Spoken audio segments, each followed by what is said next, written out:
G'day viewers, I'm going to commence pulling this front fascia off and cleaning this radio. Just off camera, I'll whack this thing back together. I got most of all the antenna wires all working properly, but when I put this thing back together, the bloody dial cord snapped.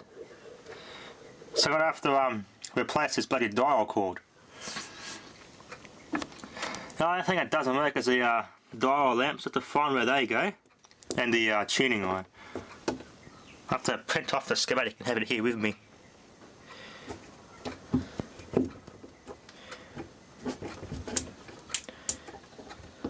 That's basically what it looks like. I've freed this up pretty well. This switch is actually quite clean now. So it still is a bit quiet though. It should be louder than that, so I might have put some more contact cleaner in and just keep switching it around so it's louder. This actually covers all the way over here to the long wave band. My sand jeans only go to about here. I only cover part of the long wave band. So it's be good to get this fixed so I can get more of the long wave band. Short over 26.5. For the sand jeans I got go to 29.9. Bit of a muck on there.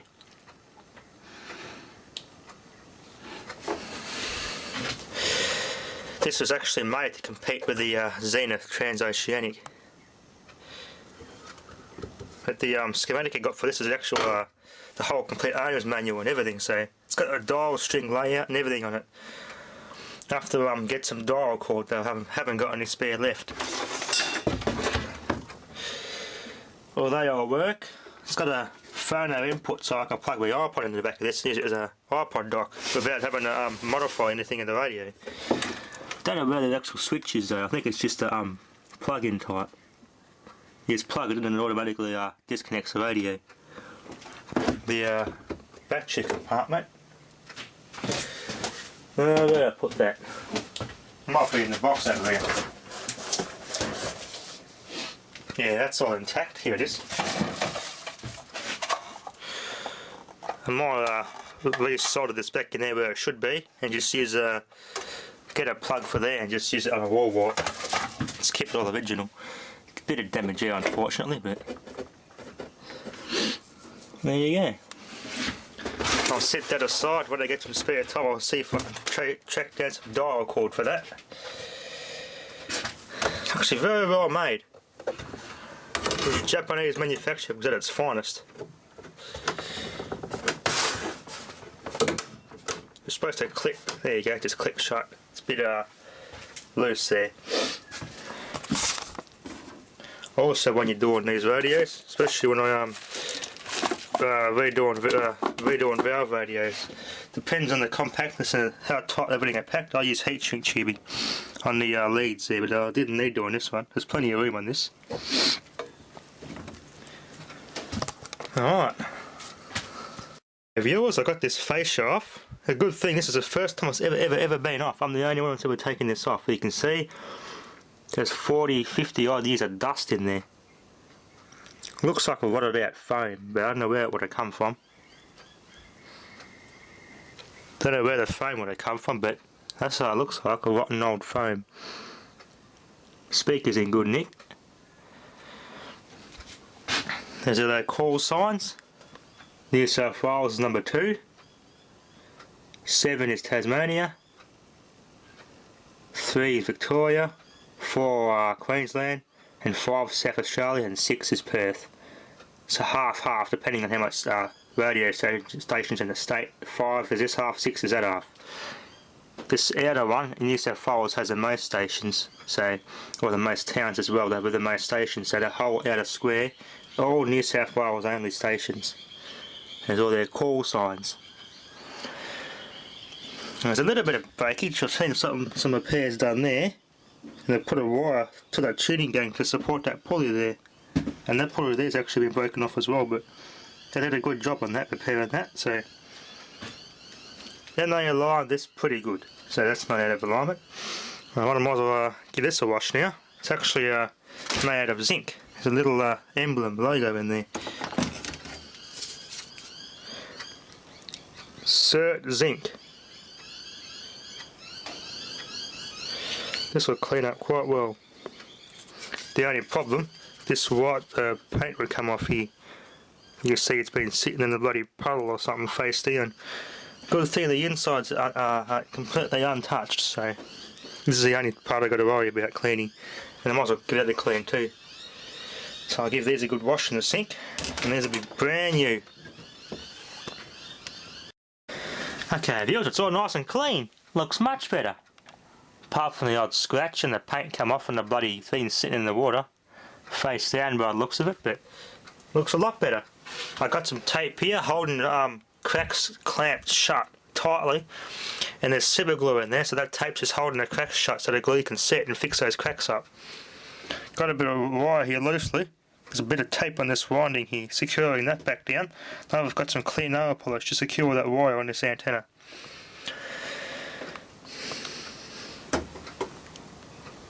Actually cleaned up quite well, this set.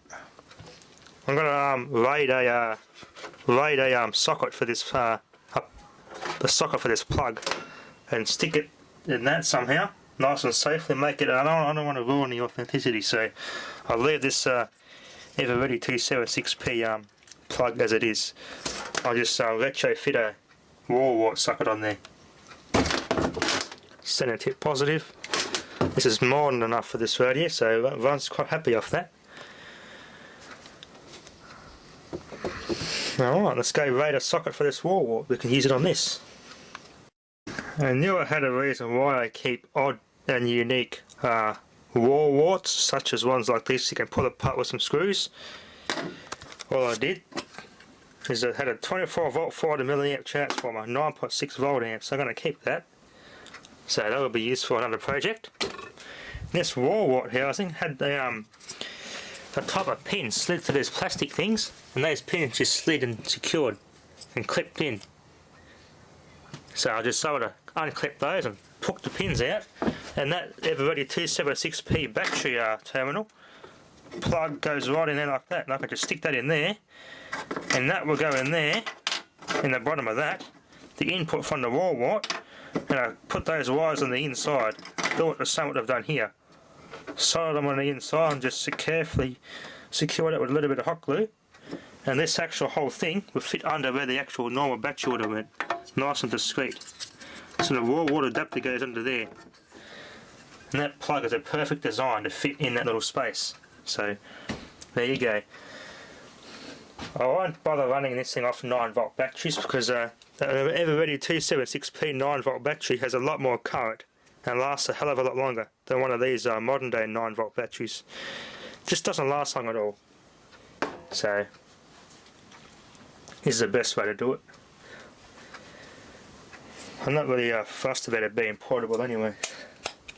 Bit of mic, I'll keep that. That went with a transformer. Yeah, it's like a kit form, this thing. Unbelievable. Very useful. That just sits in there. A 9 volt will plug in there, and that'll go to the battery terminal, the plug in there. That's it. I could put a ferrite ring in there, wrap the wiring around a ferrite ring as a filter. So if I use a switch mode wall wart on this, that ferrite ring will help filter out any interference. So perfect for things like that. Always good to keep. Very handy.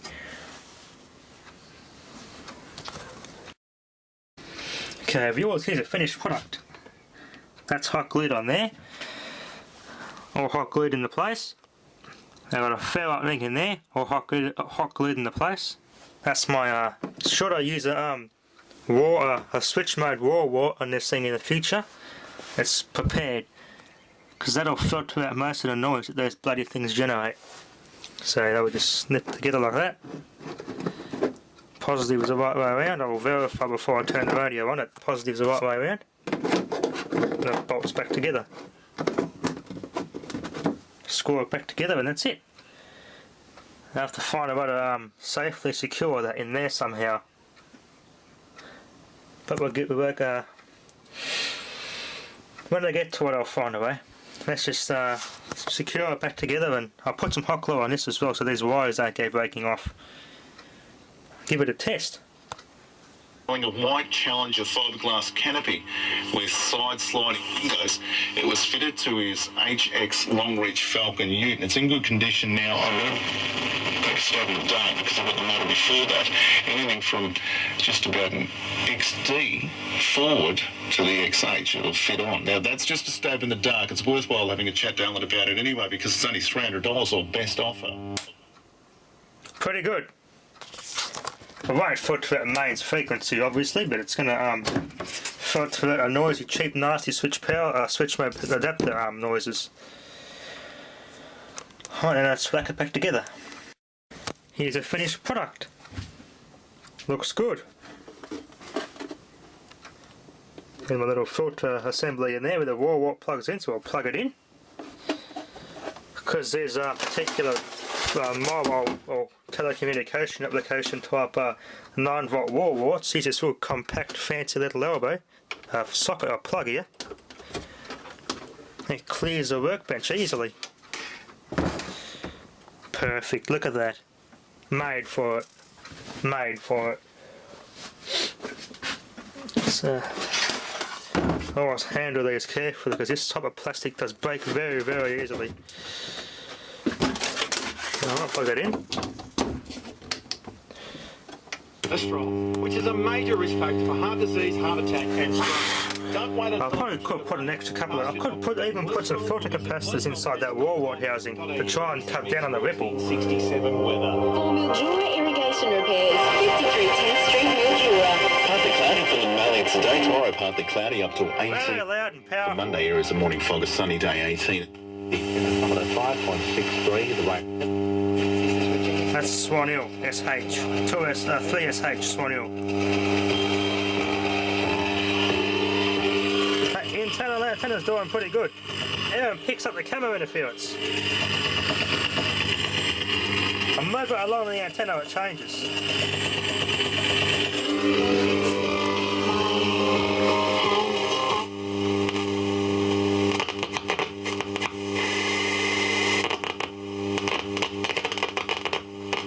Bit of noise in there.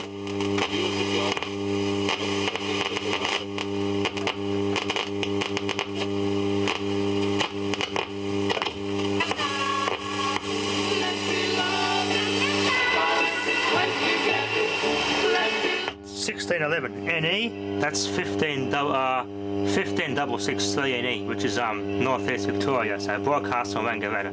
I do get that from here sometimes and some nights. Little Park, El Scanner. Hello. In England, Italy's Francesco Molinari with the one-top after 2 rounds. It's 12 past 10. Melbourne's weather partly cloudy with some scattered showers in the east this afternoon and this I think that's ABC, I'm not too sure. Of 18 degrees. Possible showers and 17 for tomorrow. Monday, morning showers and 16. Currently 13 degrees. RSN. Bit of noise in there. Racing RSN selects trainer Graham Bate. Yeah, it's a horse racing channel. I don't listen to that. B8, that used to be Ballarat, 3BA. I think the EasyMix network took over that as well. Same with Bendigate, which is here, 3BA, 1071. Yeah, I won't be able to pick it up now. I have to wait till tonight. I'll pick it up. Let's try the external antenna here. I'll just hook this up and see what we get. Okay, I got the external aerial connected there.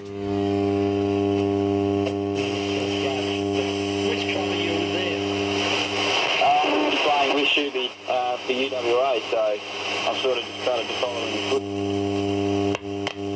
To get a comment, it tells you what sort of an angle they want to put on the story, so that's fine. Surprised the Herald Sun whacking that on the front page, given the lack of research they've done on the story. I might have to contact clean some earthing points by the sound of that, but other than that, it works quite well. Anyway, that'll be enough for now. Thanks for watching.